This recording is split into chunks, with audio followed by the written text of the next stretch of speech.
It's one of the great untold stories in the news, the growing debt crisis in Europe. Now the United States and China are increasingly concerned that the crisis could spread from Europe to all of us. Paul Strand has this look at how the crisis came about and how it could affect America.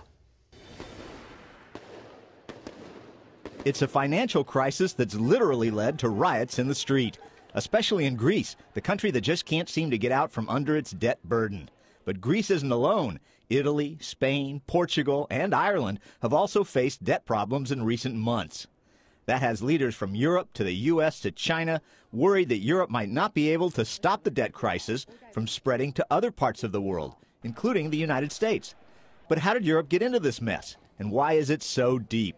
Analysts say it started when the European Union created the Eurozone, with one central bank and one joint currency, the euro. During the good economic times in the last decade, some countries, like Greece, piled up debts, including big government spending. We've had a lot of countries borrow money to support a lifestyle, just as your neighbor might do. And just as your neighbor might do, they've gotten themselves into so much debt that they can't possibly pay it off. And so now some countries, like Greece, have to cut back their government spending because they can't afford it. And people who have benefited from that spending in the past have taken to the streets to protest those cutbacks. European leaders came up with a bailout plan for Greece and other countries, but it wasn't enough, and things got worse. And that's a big part of the issue in Europe, is they keep finding Band-Aids to get to the next day. And fortunately, it's a question of when you're in a hole, stop digging. They keep digging, and the hole gets bigger and bigger, so when they finally fall in, it's going to be a real problem. And the debt crisis is hitting the financial system, too. When times were good, Eurozone banks and governments frequently loan money to each other. But as the debt crisis gets worse, many of those loans have gone bad, or may soon go bad. And that makes it harder for banks themselves to borrow money. And banks routinely borrow money to keep operating. So now international financial firms are worried about how safe European banks are, and they're pulling money out of them. That becomes a vicious cycle, making it even harder for European banks to keep their businesses strong. And analysts say Europe's problems could easily affect the U.S. We have an interconnected global financial system. Europe's financial system cannot go through severe distress without affecting ours. The question is, how much will it affect us? But Foster believes Europe won't let its big banks fail. What you may not see is bank failures in the way you traditionally expect it, because the Europeans have this habit of recapitalizing their bank with government bonds. So when you have a bank that's about to fail, the government comes along and says, here's a bunch of equity, we're going to use taxpayer money to recapitalize your bank. So the bank doesn't fail, but the government now owns it. As far as governments go, Italy may become the biggest problem. It has the third largest debt in the world, and it's too big to bail out.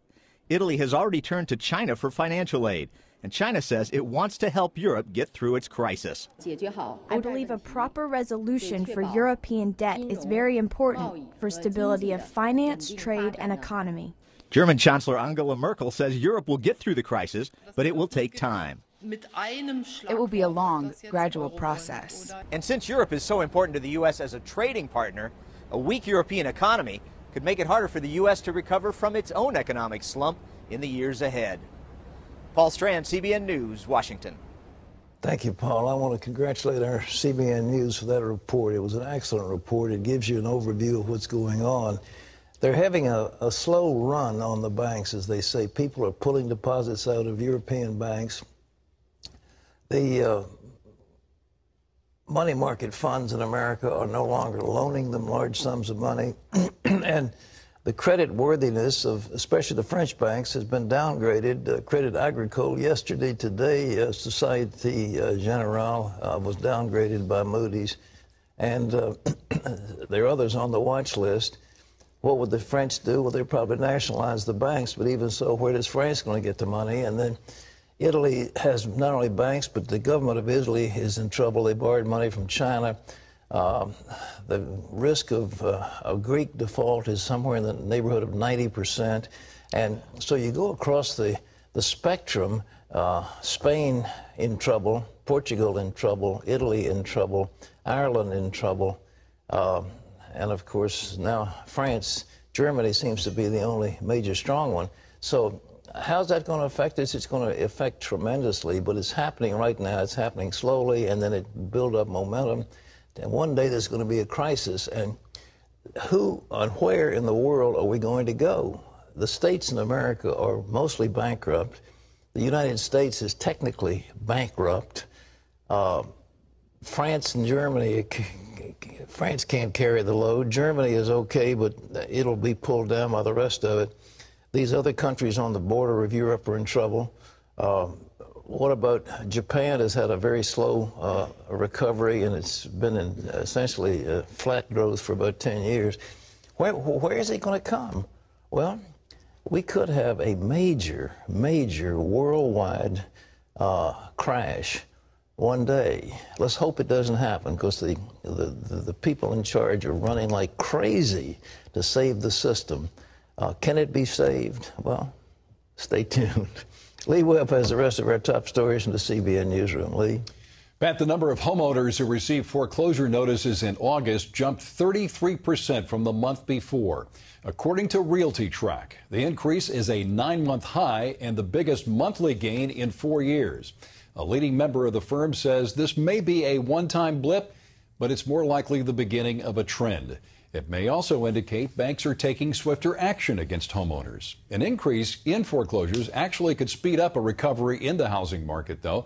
Experts say the industry won't pick up again as long as there's a glut of potential foreclosures on the market. Republican presidential candidate Rick Perry is revealing more about his walk with God.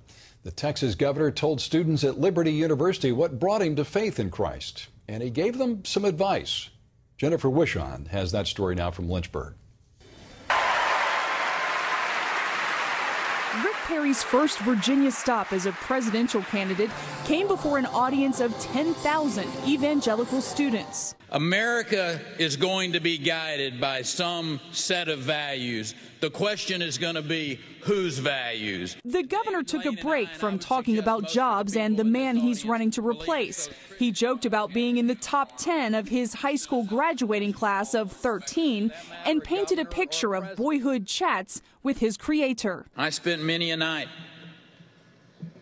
pondering my purpose, talking to God, wondering what to do with this one life among the billions that were on the planet. What I learned as I wrestled with God is that I didn't have to have all the answers, that they would be revealed to me in due time, and that I needed to trust Him. The governor also talked about feeling spiritually lost as a young Air Force pilot. My faith journey is not the story of someone who turned to God because I wanted to. It was because I had nowhere else to turn. Perry's reflective speech followed a debate where he faced criticism over an executive order he signed that required young girls to take a vaccine against cervical cancer. Perry said he made a mistake, and Liberty University Chancellor Jerry Falwell Jr. says the issue should be put to rest. I don't think you'll find a candidate in the world that hasn't made some mistakes, and I think he has said all it needs to be said. He said, I made a mistake, and that's good enough for me. God uses broken people to reach a broken world. I love how down to earth he is. It's really nice from a politician to hear just how open he is about his faith. Don't leave it to a bunch of Washington politicians to tell you how to live your life. The university plans to invite all presidential contenders to speak, including President Obama. GOP hopeful Michelle Bachmann is scheduled to speak to students at Convocation later this month. Jennifer Wishon, CBN News, Lynchburg, Virginia. In Governor Perry's home state, high temperatures and a lack of rain are causing the worst drought in its history. The dry weather is making it especially hard for farmers there. Crops across the state are in desperate need of water. Rain needs to come right now, and you need quite a bit of it. But it's going to take 5 or 6 inches just to make a dent in it. Experts say there's no sign the drought will end soon in Texas, and before it does, it could cost the state $12 billion in losses. It's a sad sight, Pat. Well, you know, I mentioned yesterday, and we see it again in Dallas, they have had, I think, 70 days of temperatures over 100 degrees, and Texas is the hottest any state has been since records have been held. It is extremely serious, and it's one, again, people all over this country need to pray, because Texas is important to us, to all of us, and there are many people in this audience are from Texas, so we just ask people to pray that somehow with all this rain swirling around in the Gulf and on the Atlantic, that some of it will come into Texas and water that ground. They need it desperately. The House is set to pass a bill targeting President Obama's labor board. The bill stops the National Labor Relations Board from telling businesses where they can build their plants. The measure would undermine the government's lawsuit against the Boeing Aircraft Company. The company opened a new plant in South Carolina, a right-to-work state. The suit claims Boeing punished union workers by not creating those jobs at its plant in Washington state. The bill is not expected to pass the Senate. The governor of Arizona is asking that a lawsuit challenging the state's annual day of prayer be thrown out. An atheist organization based in Wisconsin filed the suit. The Freedom from Religion Foundation claims the day of prayer violates the Establishment Clause in the First Amendment. Governor Jan Brewer says that the day of prayer is a voluntary event, just like the National Day of Prayer. The Freedom from Religion Foundation has filed 3 similar suits against political officials, including President Obama. But all 3 suits were dismissed. You can always get the latest from CBN News by going to our website at cbnnews.com.